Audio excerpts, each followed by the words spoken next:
It was a busy Saturday at the supermarket in our small Scandinavian town, short of parking spaces at the supermarket as usual when my wife and I went there to shop. I did as usual. Instead of driving around and searching, I stopped my Toyota RAV4 in a strategic place, and when a space became empty, I usually got it even when I had to win a chicken race to get it. Of course, people didn't like to lose a chicken race, but nobody had ever done anything other than wave a fist in the air when they went searching elsewhere. However, there must always be a first time, and that very day was the first time the loser got really angry, stopped his small Fiat Panda, rushed toward me and my wife when we left our car, and shouted with a loud voice, "What the hell do you think you are? I can tell you are a damned humiliated husband who thinks he can alleviate his shame by assaulting people with your stupid car." Then he went back to his car and left. I didn't know him, but obviously he knew my pretty wife Sarah or me. Why, I asked her, "Who was that man?" I had noted that she had a visible look of discomfort on her face while that man had shouted at me, but now she replied, "How should I know?" "Obviously he knew at least one of us," I replied. "I'm not sure about that. Such insults are common today." Probably it was a common expression in the school where she worked as a teacher, but not in my opinion because nobody had ever accused me of being a humiliated husband before. But how the man had shouted it, and the feared expression on Sarah's face got me thinking of the old saying, "Where there's smoke, there's fire." I knew that I had a serious problem, but couldn't do anything there for the time being, so I left that matter, and we went into the supermarket to shop. My wife Sarah is a 43-year-old school teacher, and I am Robin Norman, a 46-year-old owner of a small construction company. We have 2 children. Our son Elliot is 20 years old and a student at the university in our county capital. Our daughter Madeline, who is 18 years old, is in Minnesota as an exchange student for the time being. Sarah and I met at a party, fell in love, and, as she wanted to be married before we had children, we did it 1 year after we met. Our marriage, as for most people, has its ups and downs but never any serious problems. In my construction company, I have 3 male employees, and a female accountant takes care of some administration matters part-time a few hours a week in her own home. My small company has a contract with a prefabricated wooden house factory, and we are usually booked up for a long time in advance and making good money. This Saturday evening, we were invited to her mother's birthday dinner, and none of us cared to make any further comments about the incident earlier in the day at the supermarket. I knew that Sarah would understand that there would be some expectation from me to investigate that humiliated husband matter. If she was guilty and wanted to fight for her marriage, she would search for and destroy every possible clue she might have missed earlier. If her cheating had happened a long time ago and already was history, or she decided to stop it immediately, my chances of getting any evidence would be some kind of mission impossible. But if she was still cheating and intended to go on with that, I was sure to find it out sooner or later. On Sunday, Sarah had obviously been thinking about the shouting man at the supermarket and asked me, "Did you believe what that man shouted at the supermarket, and do you really think that I am cheating on you?" "No, I don't believe anything at all, but I want to be sure that we are playing fair." "So, you don't trust me, do you?" "I can't see any reason for you to cheat on me. If you get fed up with me and prefer to find somebody better, just tell me I want a divorce, and you are a free woman. No problems getting rid of me if you are playing with open cards. But I will be mad as hell if I ever find that you are being unfaithful behind my back while we are married.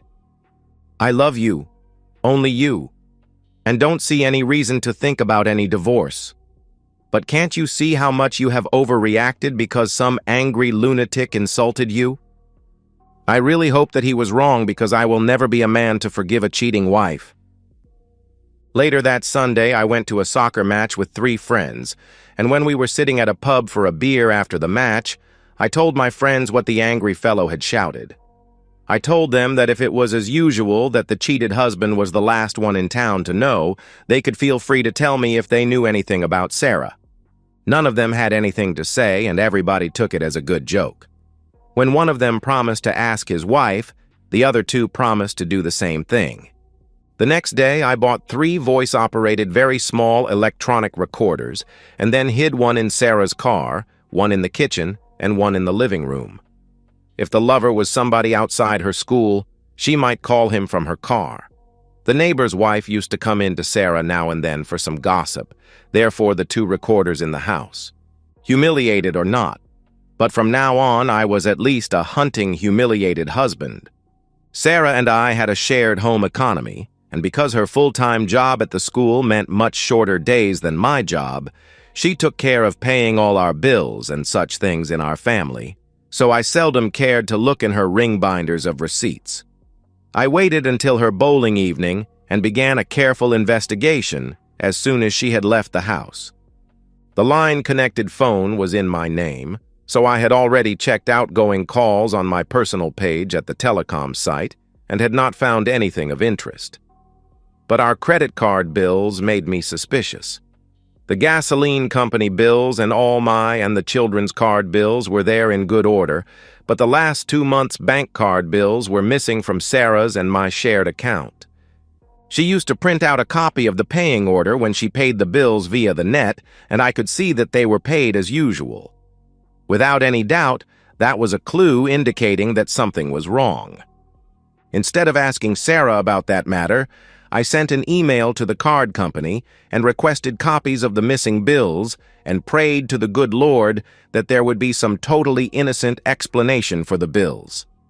To my great luck, my present job was only 7 kilometers from home, so I could make a quick trip during my lunch breaks to check our mailbox before Sarah came home from school, because who knows what Sarah would do if she found my copies and got suspicious. After all, if she were guilty, she would fight for her marriage. The next clue came from the recorder in Sarah's car. She used to share her car to bowling with one of her friends living rather close to us. On their way home, the other woman had asked her, "How about Robin? Is he still accusing you?" "Not really, but I'm sure he has a serious doubt because he offered me a divorce on fair terms instead of cheating."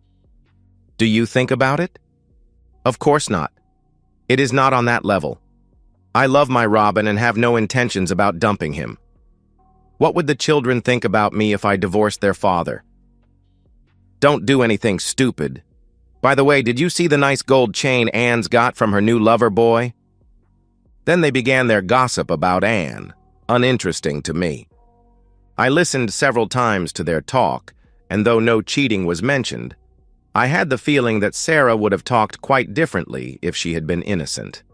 But she knew that the friend knew something about her and therefore didn't want to tell her any more information to be known around town. Not much for a clue, but many drops will form a river.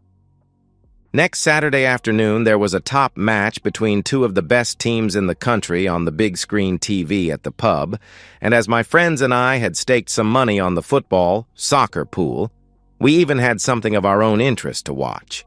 2 of my friends had nothing to tell me, but one said that his wife had asked a friend of hers who usually knew about everything in our town, and she had said that there had been some vague rumors about Sarah Norman at her school, but nothing was known about the man.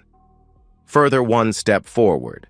Though there still wasn't any real evidence, the several circumstantial items pointing in the same direction began to convince me that the shouting, angry man at the parking lot had been right. The relationship between Sarah and me was polite but cool. Neither of us wanted any arguing for the time being, and we had skipped the usual hugging and kissing and even intimacy. It felt like waiting for a storm after getting a storm warning. Nothing of interest collected from the voice recorders in the house. Both the neighbor's wife and one of Sarah's best friends had visited her, but there had been only the usual woman talk without any comments about her affair. Then I got the copies of the missing bills, and my mission took a quantum leap forward. On the oldest bill was a purchase from the alcohol store in the town next to ours. One thing was for sure. I was in no way involved in or told about that purchase because I had connections who brought me everything the family needed from abroad for much smaller prices compared to the highly taxed stuff at the state-owned monopoly stores. I was surprised by the amount. If it had been 1 bottle as a gift to her lover boy, he would have gotten really good stuff. The other month, Sarah had paid for a gas station and a hotel in a town about 40 kilometers from home. I knew for sure, 100% sure, that she hadn't been away overnight that month. Not difficult to guess what that damn room has been used for. Now I had to face the cruel truth. I was a humiliated husband. Over the years, I have seen humiliated husbands react in many different ways. Some cried and accepted their fate, some didn't care a bit about it, a few even turned hot about that, and some real men confronted the other man and kicked out the cheating wife. I had a very limited choice. In fact, no choice at all if I wanted to remain as a respected man among my employees, friends, relatives, and acquaintances. Find the guy and make him regret what he had done to me. As long as I was on the right path and did the right things, I would get all the support I needed. Accusing Sarah could wait for later on. The first step would be to find the person that betrayed me with her. Because I trusted my employees 100%, I told them about my problems, and as I had expected, all of them promised to help me. During an extra long coffee break, we agreed on a simple plan. Our plan turned to action only 2 days later when Sarah told me that she was invited to join a new lyrics group that evening. In the future, they intend to meet 2 times a month in one of the small rooms at the public library or sometimes even in some member's home. She even asked me if it was okay for me to have one of their future meetings in our home.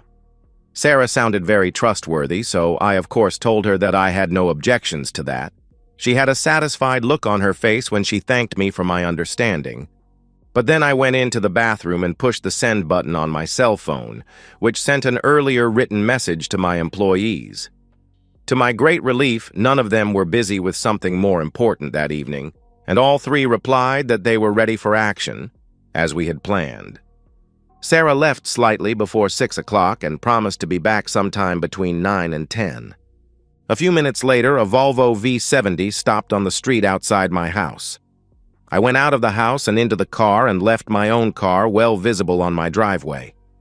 The man in the car was Ronnie, one of my employees, and within a minute he got a call on his cell phone.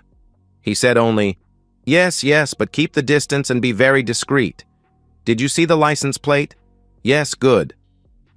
Then he reported that Sarah had parked her red Opel Astra outside the library, but remained sitting in her car and been picked up by a man in a black Saab 9.5.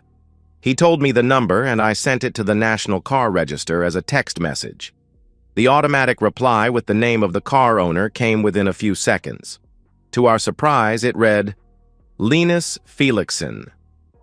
Thanks to his quite unusual name, we immediately knew who the person betraying me was. He was a well-known character in our town. A good-looking dentist in his early 40s with a reputation for doing a good job for a high price. Nothing wrong with that, but he was even the chairman of the board of the football club and very much both hated and admired in that position due to hiring an unknown but expensive player from Brazil. He was even chairman of the local malt whiskey club, which caused many sour comments from those who regarded sport and booze as an unwanted combination. I can't deny that I was a bit surprised to find out that it was Felixson, because I had met his wife a few times at parents' committee meetings at the school, and she was a very nice and easygoing woman who even worked as his assistant at their dental clinic. Only a few minutes later, we got information on the phone from Eric, who said that Sarah and Felixson were on the main road driving towards the town 40 kilometers away, where Sarah once had paid for a hotel room. Ronnie and I didn't see any reason for us to go there, so we went back to my home where I took the spare key to Sarah's car, and then we went to a cafe for a coffee break while waiting for the expected news from Eric and Emil, who tailed Felixson's car. When we got the information that Sarah and Felixson had gone to a hotel, we held a short phone conference with Eric and Emil and agreed that the damn Felixson deserved a better punishment than disturbing them in some way and catching them when they came out of the hotel. I asked Eric and Emil to get back home again. They had no objections when I told them what Ronnie and I intended to do with Sarah's car while waiting for them to come back. While waiting for Eric and Emil, Ronnie and I went back to the library, where I took Sarah's car with the spare key and parked it at Ronnie's place while we waited for the 2 others to drop in to make further plans. After several unrealistic plans, Ronnie came out with a great suggestion, which we agreed to perform as soon as possible. After our meeting, I took Sarah's car just outside the town, where I parked it just after the first bend, 20 meters into the narrow forest road, which lead to Felixson's picturesque farmhouse at a small lake 500 meters further away on the road. I put in the reverse gear and the handbrake, took the voice recorder, locked the car so it blocked the way home for Felixson. Emil picked me up there and drove me home.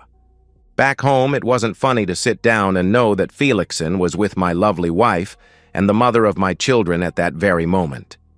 If I had known that this had been the first time for them, I would have had a good reason to take action at the hotel and stop it.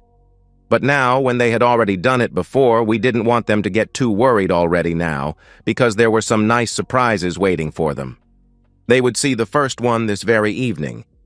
While waiting for Sarah, I listened to the voice recorder from her car, which had recorded her taking a short call that evening. Sarah, yes. I'm waiting at the library. Yes. Soon. At about 9:30 in the evening, Sarah rushed into our house screaming, "My car is stolen!" "From where?" I asked. "The library." "Did you call the police?" "Tomorrow we have to report it to the insurance company." "Yes, I did." They came to the parking lot. Everything is clear with them.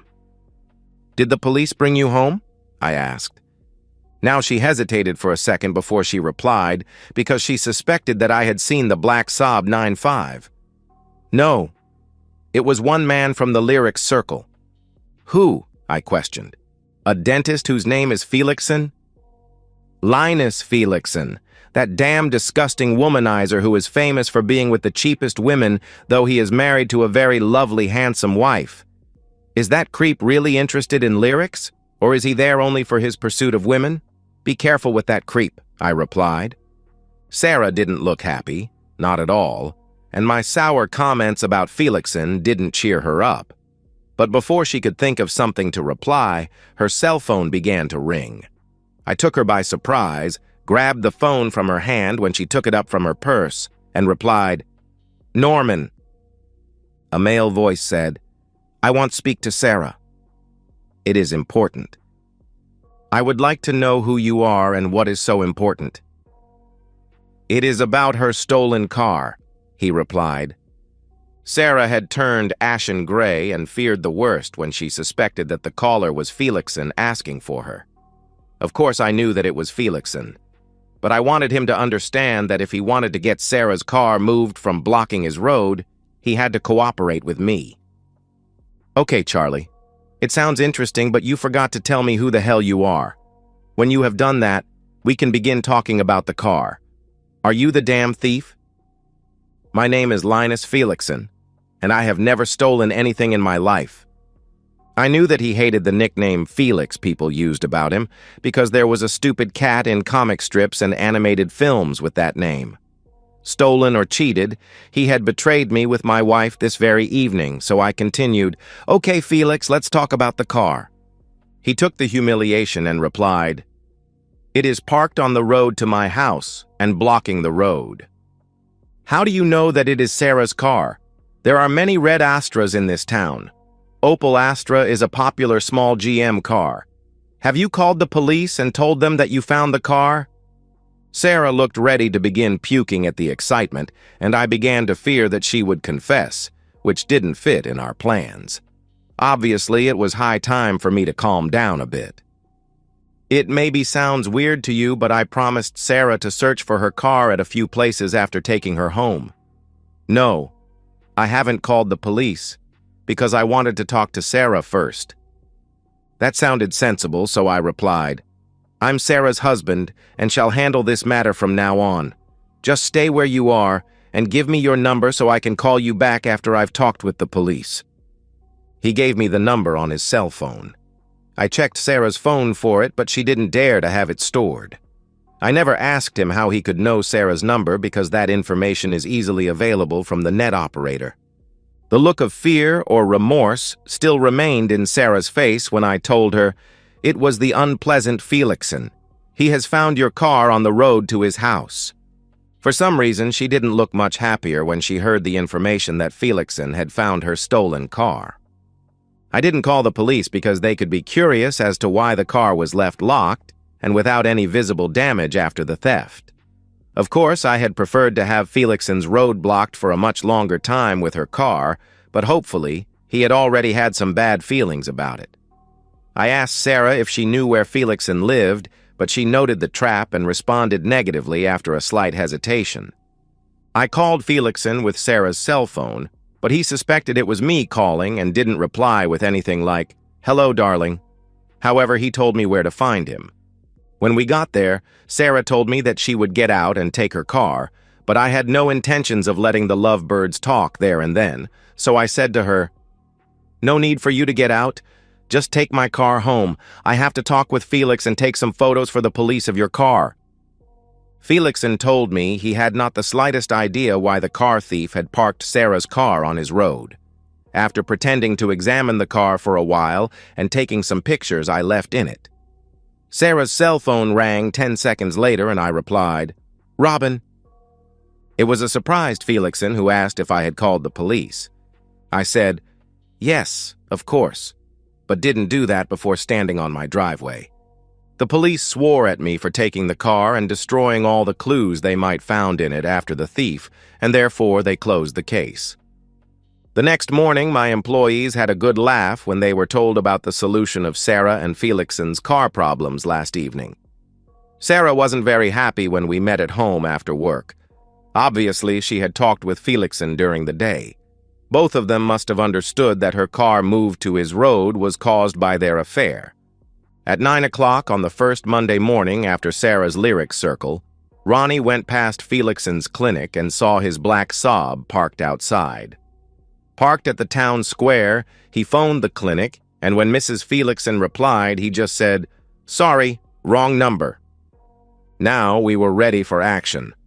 Eric remained on the job, so it didn't look totally abandoned if somebody came there. The three of us left in Ronnie's silver-colored V70 and left Emile at the crossroad to Felixson's house, where he hid in the forest as a sentinel. Ronnie and I hid the V70 on a small road on the opposite side of the main road and walked the 500 meters to Felixson's house wearing a backpack with 3 1.5-liter plastic Fanta bottles with pig urine and some tools. To our great pleasure, he had no burglar alarm, so it was a piece of cake to get into the house without leaving any visible clues. Thanks to our thin neoprene gloves, we could do all our work without leaving any fingerprints. First, we went to the master bedroom, found out which side of the expensive bed was his, lifted up the comforter, poured a liter of pig urine from a large Fanta bottle on his bed, and laid back the comforter. We would have preferred to use our own pee, but didn't dare to use that in case he called the police and they took DNA samples. Then we found his well-supplied bar with expensive malt whiskeys. On a table next to a very comfortable chair, we found a decanter with whiskey and 2 crystal glasses. We poured out the whiskey in a plastic bucket from the kitchen and replaced it with pig urine. After that, we had a hard time pouring out something from all the malt whiskey bottles and replacing it with the equal quantity of pig urine. That whiskey operation took some time, but we figured that Felixson deserved a memorable punishment for betraying me with Sarah. Our last action took place in his home office, where we found his laptop.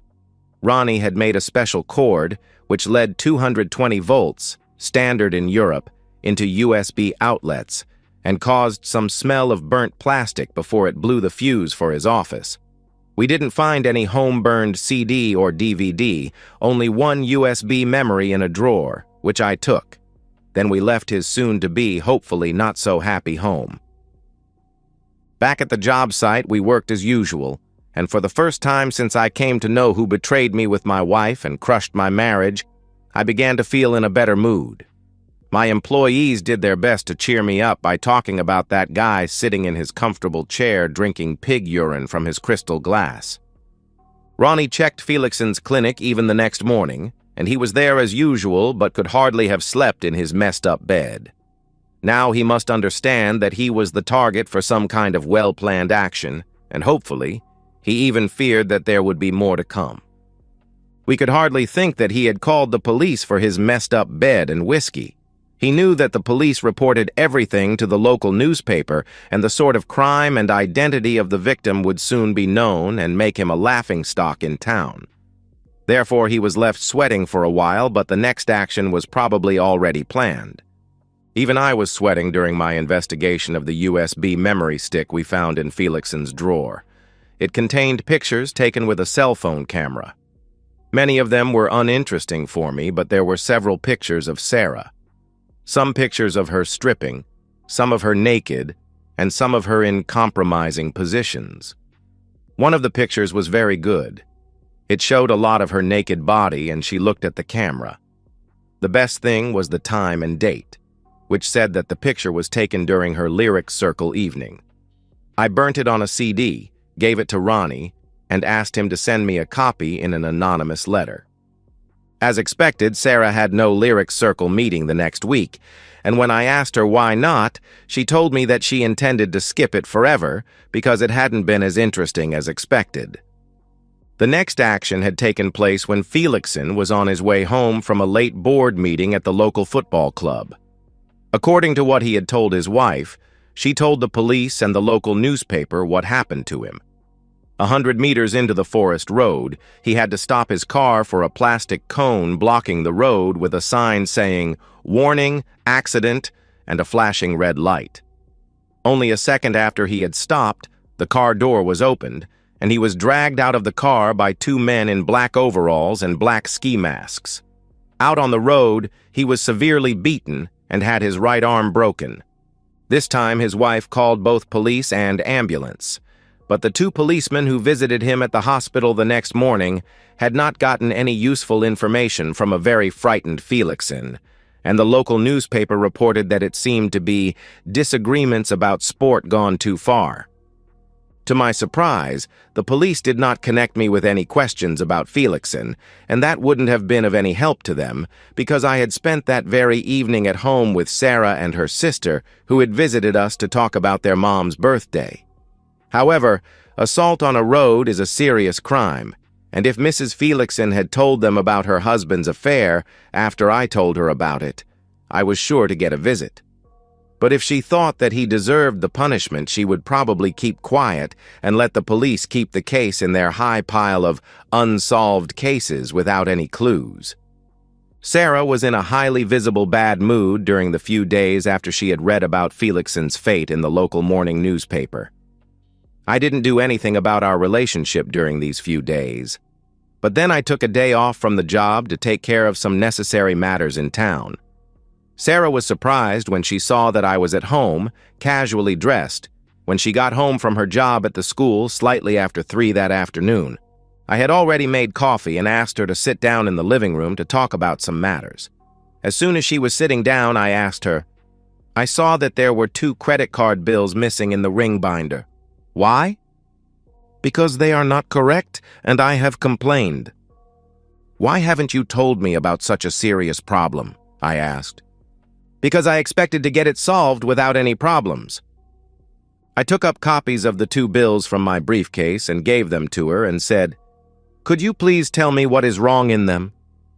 Now she was blushing when she began to read the bills for a while before she replied, "There is something from an alcohol store, gas station, and a hotel." "But you never asked me if I had bought those things before you complained to the bank. You ought to know almost everybody at the bank. Can you remember to whom you complained?" I asked. "No, and why in the hell this cross-examination about these damn bills?" "Because I want to know the truth. Please remember that there are cameras at the gas station and the hotel clerk may be able to recognize you." "That's impossible because I've never been there." "You ought to know that," she replied. "I'm sorry, very sorry, Sarah, but I regret to say that I know for sure that you and Linus Felixson even spent a couple of hours at that same hotel that evening. I moved your car from the library parking area to block his road. May I presume that the 2 of you hardly had any lyrics reading there if you don't call that for lyrics?" I gave her one of Felixson's photos, showing her in a compromising position, and said, "I got this in an anonymous letter yesterday. Please see the date and time at the photo." Now she was ashen gray, and the only thing she said was, "Oh my God, oh no." I continued. Therefore, it is not difficult to guess that you bought an expensive malt whiskey as a gift to that guy's collection. Did you make him extra happy by telling him that I was paying half of that damn bottle? Now she was sobbing. No, no, no, it is not what you think. No, no, no. No, it is much worse. The cruel truth is that the angry man who lost the chicken race at the parking lot was bloody right. Today I know for sure that I am a damn humiliated husband. Then I gave her the divorce papers and told her that I had put the house on sale, and from now on she was expected to sleep in the spare bedroom until she found somewhere to move. Sarah cried hysterically when I went into the kitchen and phoned Mrs. Felixson. To my great pleasure, she still remembered me from the committee in school. But she wasn't very happy when I told her that only a few minutes earlier my wife had confessed her affair with Mr. Felixson. She asked me what I intended to do about it, and when she heard that my divorce was already filed and our house was for sale, she shouted, "Damn it, I'll do the same." Mrs. Felixson even did something very unexpected. The next day, she went to the school where Sarah worked and happened to get there when a number of teachers were gathered in the teacher's lounge. She asked for Sarah, went straight to her, and gave Sarah's face a hard swing with her right open hand, shouting, "You cheap woman betrayed me with my husband!" Sarah also received a hard hit from Mrs. Felixson's backhand on the other side of her face before her shocked fellow teachers saved her from further slaps by taking Mrs. Felixson away from her. Felixson never opened his dental clinic again in our town. He sold it a couple of weeks after he was out of the hospital and left town. He and his wife sold their house, and the ex-wife stayed in their house until the new owner moved in. Sarah really worked hard trying to get me to forgive her cheating. She told me all the expected nonsense that I was her only love, and the affair with Felixson had only been for getting some excitement and even spiced up our love life. She promised to be the perfect, faithful, loving wife who never denied me anything. Even our children did their best to get me to forgive Sarah, but I couldn't even think about it because her affair had been much more than a one-time fling, and because of what I saw her do for him in the pictures. We sold our house and shared everything 50-50 before we parted. Both of us rented an apartment as the first step in our new lives. I neither know for sure nor care a bit if it is true or not, but the rumors say that Felixson had loudly cursed the first day he met Sarah and refused to have anything to do with her after all the painful events which became his destiny due to their affair. Sarah had so much pride that she gave up after her first failed attempt to get a date with him after I had filed for divorce, and she found out what many cheaters had before her. Cheating might be an exciting game, but seldom leads to anything of real value afterward. The divorce hit me hard. Very hard indeed. My friends noted how bad I was feeling and had a long, serious talk with me about my problems. They ended it with a simple advice that though Sarah was a lovely woman, she wasn't the only fish in the pond, and I had to go fishing to see that it was the truth of the day. Ronnie, who was a kind of computer nerd, said, "New times, new habits. Today your fishing waters aren't limited to the local bar. Not at all, because thanks to the web, you have the whole country, the whole of Scandinavia, and if that's not enough, the whole EU, and in the last end, the whole world." It was a challenge even for him, and he helped me write an ad and send it to what he said was the most popular dating site. The ad was obviously well written, because I got many replies and many good laughs after I phoned some of the women who had enclosed nice pictures and written their cell phone numbers in the reply emails. The first one I called had many questions about my car and salary, but almost none about myself. The second suggested a 2-week trip to South Africa on my behalf because she wanted to see the wild animals there. The third confessed that the picture in her reply was of her younger sister because she hadn't any of herself, but she promised that I would hardly note any real difference. Ronnie's ad was very good for the quantity of replies, but less good for finding somebody interested of a serious, real relationship. I had almost given up the web as a serious matter when I happened to read Linda's ad on the same site. It said that she was newly separated from a cheating husband and wanted to talk with somebody with equal experiences to help each other get over the pain. I wrote a long reply to her, but hadn't much hope of hearing from her when she called me one evening. She was an easygoing woman, and to my great pleasure living only 40 kilometers from me in the same town where Sarah and Felixson had met at a hotel. After several phone talks, we decided to meet for lunch in her hometown. It went very well, and the next time we met at a cafe at the mall in the county capital. Linda came with her 17-year-old daughter, Jennifer, and I came with my son, Elliot, who was living in that town as a student. Young people are more used to net dating, and it was no sensation, but maybe a little funny for them that their divorced parents did it and thereafter met in real life. They greeted each other with, "Hi, sis," and "Hi, big brother." Obviously, the youngsters had a good first impression of each other, and after some small talk, Elliot agreed to get his girlfriend, who knew the best shops in town, with them and help Jennifer shop for some clothes. They went away and left Linda and me. Eventually, we left for shopping, and though I usually hated shopping, we had a pleasant time with much laughing until both of us had found what we wanted. When the young people were back, Jennifer was very happy because Elliot's girlfriend Anna had helped her to find exactly what she had wanted. She told me that her mom liked me, so it would be okay if I became Mom's boyfriend, and Elliot said something equal to Linda. Jennifer spent the next weekend with her father, and Linda invited me to her house. I went there Friday evening with wine and flowers, and Linda cooked a nice dinner for us. After the romantic dinner, we had some necking in her living room before we went to bed. I knew that it would be some kind of moment of truth, because if I failed to be what she wanted me to be in bed, it would be much more difficult to win her true love.